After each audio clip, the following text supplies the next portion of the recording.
नमस्कार, self awakening mission से संजीव मलिक। दोस्तों, ये हमारा वीडियो है कि अगर आप ये सब पाप करते हैं, 17 तरह के पाप गिनाए गए हैं गरुड़ पुराण में। अगर आप ये सब पाप करते हैं तो आपको नरक में जाने से कोई नहीं रोक सकता। इसका मतलब मैं पूरा खुलासा कर दूं, एक बार ढंग से बता दूं। देखिए, हर चीज के लिए हमारे हमारे शास्त्रों में ये बताया गया कि कौन सा कर्म अच्छा है, कौन सा कर्म बुरा है, कौन सा कर्म आपको मान सम्मान दिलवाएगा, आपको स्वर्ग की तरफ लेकर जाएगा, कौन सा कर्म नरकों की तरफ लेकर जाएगा और कौन सा कर्म मुक्ति की तरफ लेकर जाएगा। याद रखिए, मुक्ति, स्वर्ग और नरक दोनों से पार की बात है। और ये प्रावधान केवल सनातन धर्म में बताया गया कि मुक्ति भी कोई चीज है, बाकी जगह पर, बाकी धर्मों में मुक्ति की बात कोई ढंग से नहीं बताई गई है। तो पहले ये समझते हैं कि कौन सी गलतियां लोग करते हैं जिसके कारण पाप गिना जाता है जिसे, और जिसके कारण नरकों में जाना पड़ता है। मैं अपनी नॉलेज के हिसाब से बता दूं कि नरक क्या होते हैं। नरक का जो प्रावधान है, मतलब सजा का जो प्रावधान है, कोई गलती करी, कोई कर्म ऐसा गलत किया तो उसके लिए सजा का प्रावधान दो तरीके से होता है। एक तो ये कि सीधे सीधे उस इंसान के जन्म में उसे भेजा जाए और उसके जीवन में उस पाप की सजा उसको उस रूप में मिले, या किसी दूसरे जीवन में भेजा जाए, मतलब उसे एक जन्म दिया जाए संसार में, चाहे वो इंसान का हो चाहे वो किसी पशु का हो, उसको वो जन्म दिया जाए और उस जीवन में वो नरक जैसा जीवन जिए। ठीक है, नरक जैसा जीवन जिए, एक तो ये प्रावधान होता है। दूसरा, वास्तव में एक नरक जैसी जगह है, आपको ये ना कहे कि एग्जिस्ट नहीं करती, क्योंकि मैंने एस्ट्रल ट्रेवल करके वहां जाकर देखा है। मैं अपने गुरुदेव के साथ, मेरे गुरुदेव लेकर गए, मुझे दिखाया कि ऐसा भी होता है। जो घोर पापी हैं उनको कहीं ना कहीं सजा का प्रावधान भी होता है। हालांकि बहुत से लोग कहते हैं कि नहीं नहीं, ये जीवन में ही जो मिलती है सजा वही नरक है, ऐसा भी है। लेकिन जैसे कुछ घोर पापी होते हैं, संसार में भी कुछ ऐसे लोग हैं ना जो इतने गैंगस्टर्स हैं, इतने इतने घने पाप करते हैं कि उनको आप समाज में रख ही नहीं सकते। वो समाज में इतनी गंदगी फैलाएंगे कि लोगों के लिए मुसीबत बन जाएंगे, इसलिए उनको कहीं अलग करके रखा जाता है, जिसे हम जेल बोलते हैं। तो ऐसे ही नरक का प्रावधान है, डेफिनेटली है। तो वहां पर ऐसी घोर पापी आत्माओं को डाला जाता है। तो इसके लिए मैं रास्ता बता रहा हूं कि अब क्या होता है, किस टाइप की चीजों के लिए वहां पर प्रोविजन है। तो उस पॉइंट की मैं सारी बातें यहां पर करूंगा, जरा बात को समझते हैं। सबसे पहले बात को, तो इसमें जो होता है, पहला जो पाप है, वो सब पाप जो आपको, जो परमात्मा की नेचर की दृष्टि में, गरुड़ पुराण की दृष्टि में जिन्हें बहुत बुरा गिना जाता है, उसकी बात करते हैं। तो देखिए अपने जीवन में चेक करके कि भाई हमसे भी कोई गलती तो नहीं हो रही, राइट। नंबर 1, सबसे पहले किसी को मारना, किसी भी व्यक्ति को मारना, उसमें भी खास तौर पे जो ऊंचे लेवल पर हैं उनको मारने की सजा ज्यादा होती है। जो नीचे, मतलब कम जिनका दर्जा है, उनकी सजा कम होती है। तो किसी भी तरह से किसी व्यक्ति की हत्या करना, किसी व्यक्ति की हत्या करना, उसमें जो गरुड़ पुराण में लिखा है वो अपने हिसाब से लिखा है, उसमें ब्राह्मण और पुजारी की हत्या लिखा है। मैं उनकी रेफरेंस भी दे देता हूं, मैं आज की एक्सप्लेनेशन भी आपको बता देता हूं कि किसी व्यक्ति की, ब्राह्मण या पुजारी को मारना, मतलब नॉलेजेबल लोगों को मारोगे उसका प्रावधान ज्यादा है। कम, जितनी जितनी किसी की वैल्यू कम हो जाती है, जीवन की कीमत सबकी अलग अलग है, राइट। आप सोचिए, आप किसी बड़े इंसान को मारते हो तो सजा बहुत ज्यादा है, किसी कम पावर के जीव जंतुओं को मारते हो तो सजा कम हो जाती है अकॉर्डिंगली, राइट। इस तरह से किसी के, इसके अलावा, मतलब किसी की हत्या करना, किसी के साथ वायदा तोड़ना, उसको प्रॉमिस कर देना कि हाँ मैं ये काम कर दूंगा, लेकिन उसे तोड़ देना। इसके साथ इसी में ही है ये भ्रूण हत्या करना, मतलब गर्भ में ही बच्चे को नष्ट कर देना, या ये बहुत ही भारी भरकम पाप की कैटेगरी में माना जाता है। आप देखिए कि कम हम कोई ऐसा प्रावधान हम तो नहीं कर रहे गलती से, तो याद रखिए और ऐसी चीजों से लोगों को भी सचेत कीजिए कि वो इस तरह की गलतियों से रुके।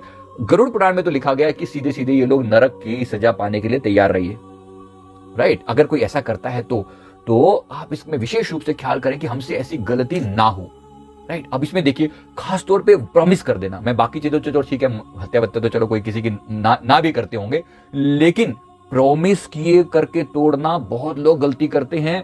तो बिना बात पे प्रॉमिस मत कीजिए, ये मैं अपनी तरफ से बता रहा हूं, बी केयरफुल, राइट। नंबर 2, खास तौर पे जहां पर बहुत भारी भरकम सजा का प्रावधान है, स्त्रियों के प्रति बहुत हाई रिगार्ड दिया गया है हमारे शास्त्रों में। आप सभी जानते हैं, यत्र नार्यंत्र पूज्यन्ते रमन्ते तत्र देवता। ऐसा कहा गया कि जहां नारी की पूजा होती है वहां देवता वास करते हैं। लेकिन जहां पर नारी का अपमान होता है, प्रताड़ित किया जाता है, या हत्या की जाती है, प्रताड़ित किया जाता है शारीरिक या मानसिक तौर पे, और आप लोग किसी की, मतलब कोई इंसान जो है वो एक मूक दर्शक की तरह किसी की इज्जत को लूटते हुए देखता रहता है, या किसी गर्भवती महिला को मारना पीटना अपने सामने होता हुआ देखता रहता है, डेफिनेटली या करता है या देखता है। करना तो बुरा है ही, बहुत बहुत बहुत बुरा है, लेकिन देखना और उसके लिए कुछ एक्शन ना लेना, यह भी बुरा ही गिना जाता है। तो दोनों ही केसेस में नरक का प्रावधान हमारे उसमें कहा गया है। मैं फिर बोल रहा हूं, जब मैं नरक का मतलब मैं कह रहा हूं कि कोई ना कोई सजा इसकी बहुत भारी भरकम होती है, तो स्त्रियों के प्रति एक विशेष सम्मान का भाव जरूर रखिए। राइट। नंबर 3, किसी के विश्वास को धोखा देना। किसी के विश्वास को धोखा देना ये बहुत भारी भरकम हमारे यहां पर वो माना गया है हमारे शास्त्रों में। गरुड़ पुराण के हिसाब से किसी की हत्या करने के लिए हथियार के रूप में जहर का इस्तेमाल करना, मतलब किसी भी रूप से हत्या करना, और ये सीधे सीधे नरकों की तरफ प्रोविजन है कि किसी के विश्वास को धोखा देना, किसी के विश्वास को चीट करना। जब आप ऐसा करते हैं तो बहुत बुरी वाली सजा का प्रावधान है। तो विशेष रूप से ध्यान रखिए कि चाहे कोई कैसी भी कंडीशन हो, कोई लोगों का विश्वास मत तोड़िए, जहां तक हो सके। नंबर 4, पवित्र जो लोग हैं, पवित्र जो ग्रंथ हैं, उनका अपमान करना। किसी व्यक्ति की श्रद्धा का अपमान करना, किसी व्यक्ति की श्रद्धा का अपमान करना, या ऐसे जो उससे जुड़े हुए लोग हैं, धर्म से जुड़े हुए लोग हैं, उनको धोखा देना, उनका अपमान करना, उनकी बेइज्जती करना, किसी के धर्म पर गलत तरीके से टिप्पणी करना, अपमान करना, ये भी कहीं ना कहीं नरकों की तरफ लेकर जाता है। मतलब किसी के विश्वास पर आप उंगली ना उठाएं, ज्यादा अच्छा है। किसी के विश्वास पर उंगली ना उठाएं। हो सकता है व्यक्ति गलत हो, ठीक हो, लेकिन हमारा काम नहीं है कि मैं हर व्यक्ति को मैं गलत बोलता फिरूं। हाँ, अपने तरीके से आप मार्गदर्शन दे सकते हैं कि भाई ये रास्ता ठीक नहीं है। कोई व्यक्ति गलत दिशा में जा रहा है, आप उसे मार्गदर्शन दे सकते हैं, लेकिन किसी की बेइज्जती करना, किसी को धोखा देना, इस चीज के कारण कि उसका विश्वास आपसे डिफरेंट है, ये भी हमारे यहाँ पर सजा का प्रावधान गरुड़ पुराण में इस तरह से लिखा गया। नंबर 5, जो असहाय और जरूरतमंद लोगों की मदद ना करके बल्कि उन्हें सताता है, कमजोर को सताता है, अपने से नीचे दर्जे के लोगों को जो तकलीफ देता है, कमजोर, असहाय और जरूरतमंद लोगों की मदद नहीं करता और उनको सताता है, तो वो डेफिनेटली उसके लिए नरकों का प्रावधान है, सजा का प्रावधान है, चाहे वो कैसे भी मिले। नंबर 6, किसी जरूरतमंद को जानबूझकर भोजन पानी न देना जबकि आप कैपेबल हो और लेकिन फिर भी जानबूझकर उनकी जरूरतें पूरी ना करना, अपने दरवाजे पर आए हुए मेहमानों को बिना भोजन पानी के वापस कर देना भी हमारे यहां पर बुरा माना गया है। अब इसका मतलब ये नहीं कि आपको इसके लिए नरकों में फेंक दिया जाएगा, लेकिन गरुड़ पुराण के हिसाब से तो ये है। लेकिन मैं कह रहा हूं कि ऐसा नहीं है कि आपको सीधे सीधे नरकों की सजा नहीं, भी आपने किसी मेहमान को वापस भेज दिया चलो नरकों में, ऐसा नहीं है। इसके लिए अलग अलग टाइप का प्रयोग कि आप किस हद तक बुरा करते हैं, उन सारी बातों को, कि किसी जरूरतमंद इंसान को भोजन पानी देने की जहां पर व्यवस्था कर सकते हो करो। मेरी बात को सीधा सीधा समझना, हर बात को लिटरली वर्ड टू वर्ड नहीं लिया जाता, बात को ऐसे समझाना।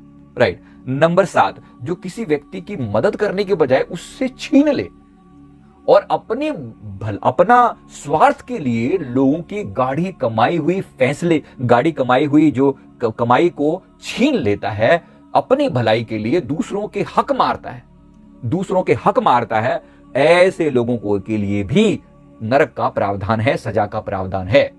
तो केयरफुल रहें, दूसरे का हक मारना बहुत बुरा गिना जाता है। मैं फिर बोल रहा हूं, इसके लिए जरूरी नहीं कि नरकों में ही भेजा जाए, ये जीवन में, अगले जीवन का आपका कर्म बन जाएगा और आपका भी हक मारा जाएगा, इस बात को याद रखिए। तो हर बात के पीछे मैं वही बता रहा हूं कि हर बात के पीछे जो गरुड़ पुराण में लिखा है उसका वैसे ही सिमिलर सा प्रोविजन होता है। राइट। नंबर 8, जो लोग भी शराब और मांस की बिक्री में शामिल होते हैं, राइट, शराब और मांस की बिक्री में शामिल होते हैं, जो भी इस चीज में का पार्ट होते हैं, उसके लिए भी जो है वो सजा का प्रावधान है।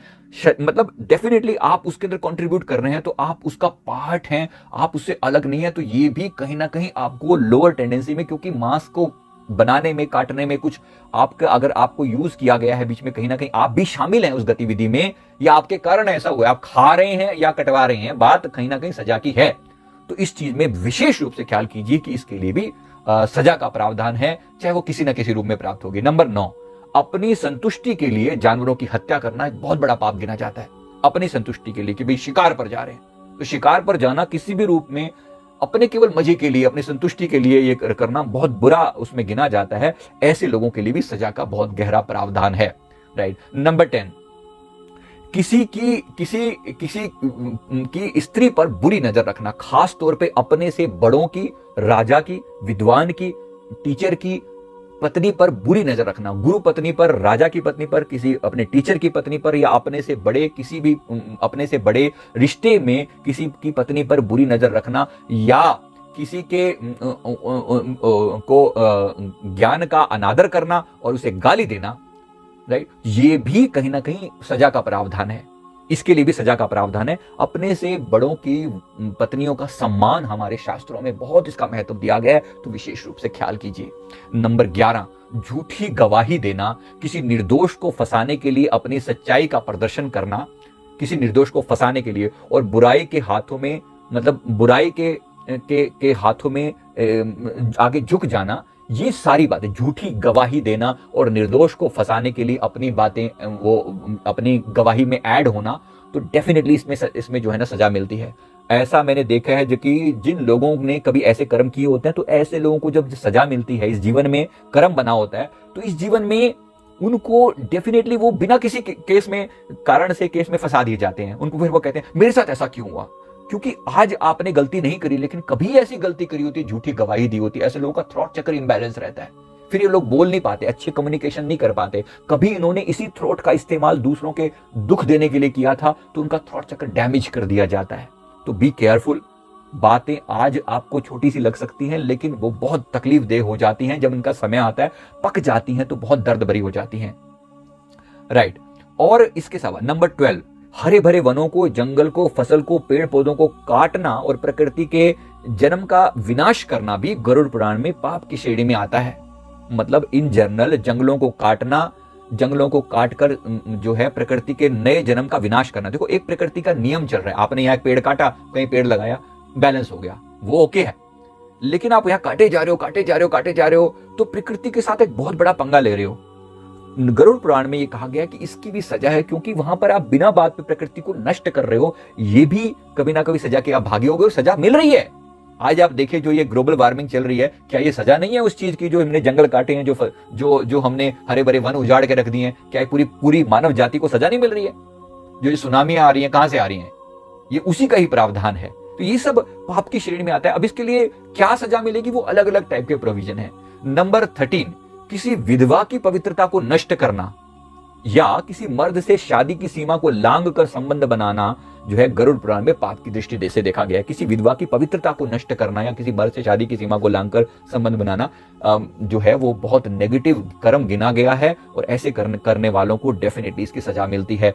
अब याद रखिए, मैं फिर कह रहा हूं कि सजा क्या होगी, ये पाप की जो लेवल है उस पर डिपेंड करता है कि आपने कितनी जबरदस्ती करी, या एग्रीमेंट से किया, या एक दूसरे की उससे किया। बहुत सी बातें होती हैं इसके अंदर, कोई एक लाइन में इसको डेफिनेशन नहीं दी जाती, लेकिन फिर भी ये चीज को उन्होंने प्रावधान रखा हुआ है कि इसमें सजा जरूर है, इसमें सजा जरूर है। तो किसी की मतलब इस चीज को इतना सहज मत गिन लीजिए। जैसे लोग बोलते हैं एक्स्ट्रा मैरिटल अफेयर बना लिए, ऐसा हो गया, क्या फर्क पड़ता है? फर्क पड़ता है। जब हिसाब किताब होगा तो बहुत फर्क पड़ेगा। तो इसलिए ध्यान रखिए, बातें समझानी जरूरी हैं। नंबर 14, बच्चे और पत्नी आपकी बिलखती रहे, अपना परिवार बिलखता रहे, उनकी जरूरतें पूरी ना करना, उनको अनदेखा करना, अपने पूर्वजों की उपेक्षा करना, अपने बड़ों की उपेक्षा करना, ये भी आपके लिए नरक मतलब सजा का प्रावधान है इन सब चीजों के लिए। कि मतलब अपने पत्नी और बच्चों की आप जरूरतें पूरी नहीं कर रहे हैं, उनकी नीड्स को बिल्कुल ओवरकम अनदेखा करिए जा रहे हैं, या अपने पूर्वजों की उपेक्षा कर रहे हैं, तो ये भी कहीं ना कहीं सजा का प्रावधान है। देखिए और इस गलती को अवॉइड कीजिए। नंबर 15, जो व्यक्ति देवी देवताओं को, बड़ों को सम्मान नहीं करता, ऐसा उसमें गरुड़ पुराण के हिसाब से लिखा हुआ है कि विशेष रूप से भी भगवान शिव, विष्णु, सूर्यदेव, गणेश जी, इनका सम्मान नहीं करता। लेकिन मैं यहाँ पे जनरिक बात कर रहा हूं, मैं जानता हूं कि सबके लिए चीज वैलिड नहीं है। इन जनरल अपने देवी देवताओं का सम्मान करना, आप जिस भी धर्म से हो, अपने देवी देवताओं का सम्मान करना ये आपके लिए उत्तम है। अगर आप इनका अपमान करते हो, विशेष रूप से किसी विशेष मतलब देवी देवता को गाली दे रहे हो, मन से उसके बारे में बुरा बोल रहे हो, बुरा सोच रहे हो, तो डेफिनेटली कहीं ना कहीं ये भी एक टाइप की सजा की कैटेगरी में आता है। आपको इसका कोई ना कोई दिक्कत तो इसमें होती ही होती है, राइट। अब नंबर 16, जो किसी महिला की इज्जत लूटने के इरादे से उसे शरणार्थी के तौर पर आश्रय देता है और उसकी आड़ में वो अपराध करता है, तो इसमें बहुत बड़ा पाप गिना जाता है डेफिनेटली। कि उसको घर में शरण दी या कहीं पे भी शरण दी, शरणार्थी के तौर पर आश्रय दिया और उसकी देर में उसका मिसयूज किया, उसकी मर्जी के खिलाफ उसका मिसयूज किया, तो ये बहुत भारी भरकम सजा होती है। इसकी भारी भरकम सजा होती है। ऐसे लोगों को, खुद को, जब दूसरे की इज्जत को आप जगह नहीं देते, तो किसी समय आपको भी अपनी इज्जत गंवानी पड़ती है बुरी तरह से। याद रखना, बड़े भारी भरकम प्रोविजन होते हैं कोई भी चीज करने से पहले सोचना, कोई भारी भरकम चीजें करने से पहले सोचना, राइट। इसके अलावा नंबर 17 ये कहा जाता है कि जहां जो भी किसी भी टाइप के हवन, यज्ञ, पवित्र आग, पवित्र पानी, बगीचे या गौशाला में मलमूत्र का त्याग करता है, तो ये भी चीजें जो हैं वो बुरी उसमें गिनी जाती हैं। मेरा मतलब बात को समझिएगा, मैंने सिर्फ पॉइंट इसलिए बोले ताकि हमारे दिमाग में रह जाएं कि प्रावधान किस किस चीज का है, किस किस बातों को पर विशेष रूप से ध्यान देने की जरूरत है। और भी पॉइंट बहुत सारे होंगे, ऐसा नहीं कि बाकी सारे जो कर्म करे वो सब शुद्ध हैं, शुभ हैं, राइट। मन वचन कर्म से इन जनरल, मन वचन कर्म से किसी को तकलीफ दे रहे हो तो वो बहुत बहुत बुरी कैटेगरी में गिना जाता है और उसके लिए सजा का प्रावधान है, चाहे वो सजा किसी रूप में मिले। तो मैं उम्मीद करता हूं बात समझ में आ गई होगी। वीडियो अच्छा लगे तो वीडियो को लाइक करें, कमेंट करें, चैनल को जरूर सब्सक्राइब कर लें। थैंक यू वेरी मच, बहुत बहुत शुक्रिया।